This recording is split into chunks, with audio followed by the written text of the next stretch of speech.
the phenomenal AJ Pollock. Pollock is on the free agent market. When he's on the field, he's a joy to watch, I tell you. Dives! He made the catch! Oh, my goodness! Have a night, AJ Pollock. AJ Pollock, bye-bye. Doubles, triples, runs well. Obviously, Pollock is the best in the bunch. AJ Pollock, we'll talk about difference maker. Pollock is on fire this season. He's a guy that expects to get a pretty big dollar contract. AJ Pollock headed to the Dodgers on a 4-year contract, and at the press conference over the weekend, he said what a lot of us had been saying, that they'd been looking at the Dodgers the whole time, and we kind of saw it as a match in the media too. It happens on a 4-year contract, and AJ kind enough to carve out a little time between workouts for us. Good morning, AJ. Hey, why was this such a great fit? What about the Dodgers made it such a seemingly easy thing for you? Well, you know, they've made it to the World Series 2 years in a row, for starters. You know, so you're going to a winning culture. Love the team. I'm very familiar with a lot of the guys, a lot of the coaching staff, the players, and it just seemed like a very, very familiar place to me. I know what they're all about, and it's not too bad living in LA as well in that nice weather. No doubt. No, it doesn't. No doubt. It doesn't be. My question is, what did they discuss with you about playing time? You played against them enough. You know they changed a lot of lineups. So did that factor into your conversations at all? I thought about it, but you know what? I want to go to a place where I can, you know, have a chance to compete and win ball games and potentially, you know, every single year, you know, competing for a World Series. And that was the number one. And we haven't talked too much about playing time. I'm sure that'll come up, but you know, I'm willing. I'm a team player. I'm willing to you know, to do whatever the team needs me to do, and you know, we'll go from there. It's happened really quick, so we haven't dug into too much besides meeting all the guys and kind of meeting you know, the people in the Dodgers, you know, in their front office and the coaching staff. So, but I'm sure that's to come next. AJ, I've been so impressed with your progression, particularly on the offensive side. We all knew you were going to catch the baseball. You've always done that. The power, though, we knew you'd hit, but the power started to come on. Is it the out-of-the-leg kick, or what have you done different with your swing to really generate the power we're seeing now? Yeah, I think, you know, that has to do with it. I think it's just the growing as a hitter and kind of learning every year and just keep moving forward.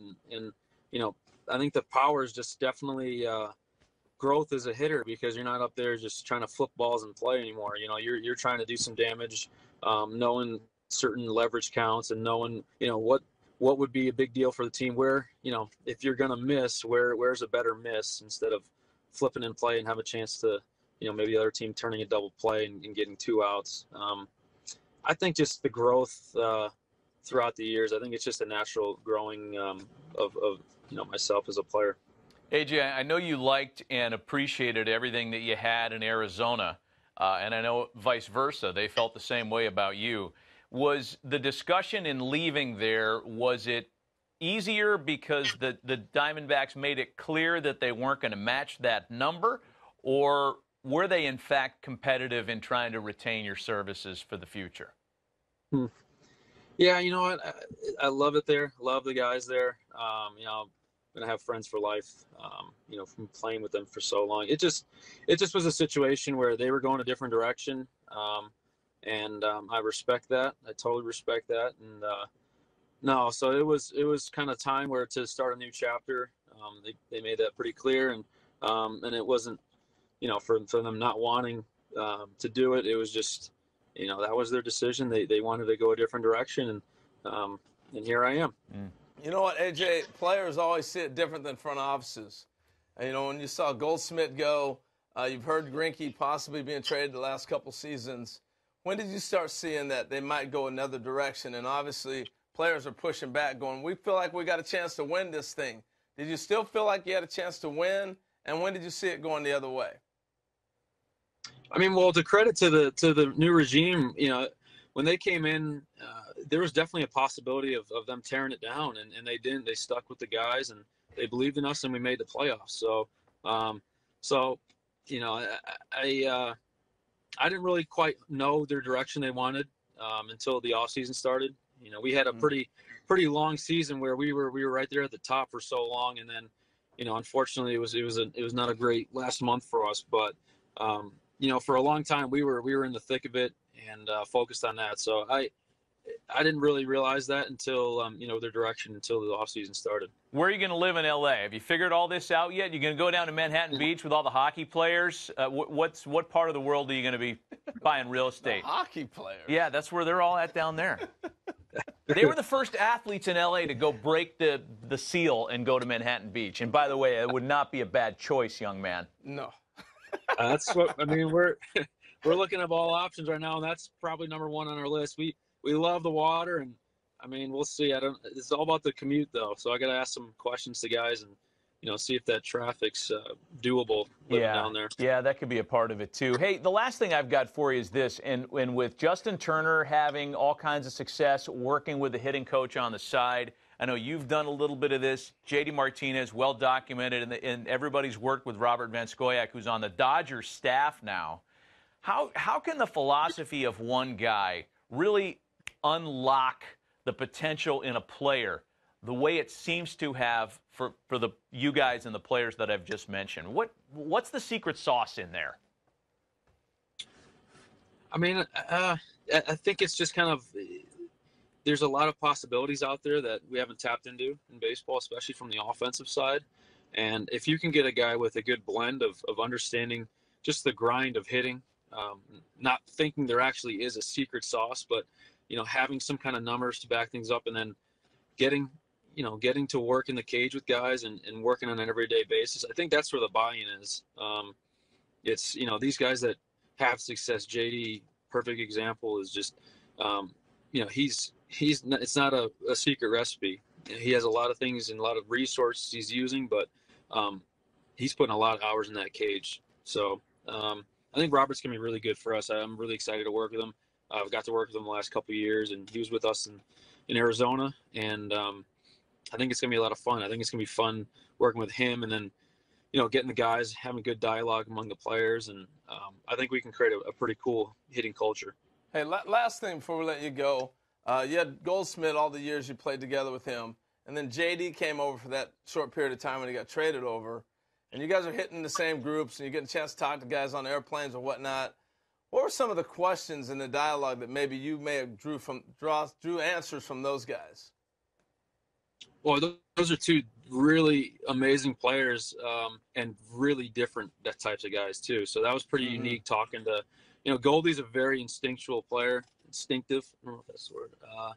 And he's about feel. I mean, he really has a good idea of, you know, the pitcher, and kind of, he does a lot of homework on that. And he's not as much into the mechanics as much as JD. And JD's kind of, JD's not bad in talking to, you know, the instincts as well. He puts in a lot of work too, but he's a lot more in the mechanics and digging into his everything, every little piece of his swing. So no, it's just cool. It's good. It's cool getting different perspective, different kind of ways guys think of things, and that's what's beautiful about a team. You know, when you get a bunch of guys, everyone's different, and you know, if you can get more guys sharing, you know, something I say maybe won't click for someone else, but if I say it in a different way or a different kind of mindset of another guy, and you know, maybe that'll click with them. So it's good getting guys to share. You know, that's kind of a hard thing, is just getting them to open up and share about what you know, what they believe in. AJ, way to go, man. Congratulations on your deal. On the deal, buddy. Thanks for taking some time between workouts with us. We wish you nothing but success moving forward in LA. Awesome. Thanks for having me, guys.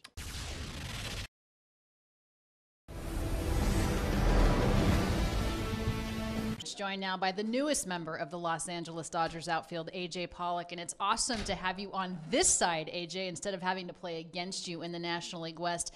Take us through a little bit of the offseason and kind of how this came about as now the newest member of the team. It's been a crazy ride. You know, free agency, the ups, the downs, the gossip. You know, I'm Googling my name more than I've ever have in my life, but I just was really excited. I always thought this would be a really cool fit, and it just worked out. It worked out really well, and when this happened, it almost felt too good to be true. And then it's only starting to sink in now that it's getting real, and I'm just so excited to be here. And you know the NL West very well. What is it about this organization that you're excited to join and be a part of this group of guys that have gone to the World Series the last 2 years? Just what you said right there. Made it to the World Series 2 years in a row. I mean, it's a guy on a different team and in the same conference. It's very hard to do that. They already have a winning culture here, so that's just a huge. I mean, I can't ask for a better situation, honestly. Stepping into this culture and just do everything I can to help contribute and get back there and then win one. Known to have an impact bat, certainly known to be able to cover a great deal in the outfield in that center field position. Battled a little bit of injuries the last few years. What have you done to make sure that you can stay on the field and make sure that impact bat has that impact? Just getting smarter every year. Some stuff you really got to look at it, and some stuff is impact stuff that I don't know if it's just bad luck or what, but just really trying to do everything I can to keep my body, performing at a high level, so that whenever Doc wants me in the lineup, I'm available, and I'm not just available. I'm at the top of my game. So I'm not worried about it. I feel great. I think the injuries are in the past, and I just think the process I have and what I got going, I'm just going to trust it, and it's going to keep me healthy. Well, looking forward to hopefully seeing you in that leadoff spot against both left-handers and right-handers. More importantly, better that you're on this side instead of with the Arizona Diamondbacks. Much more to come from AJ Pollock, the newest member of the Dodgers outfield, coming up on our set. Welcome. Awesome. Thank you. Thank you for having me. All right, guys.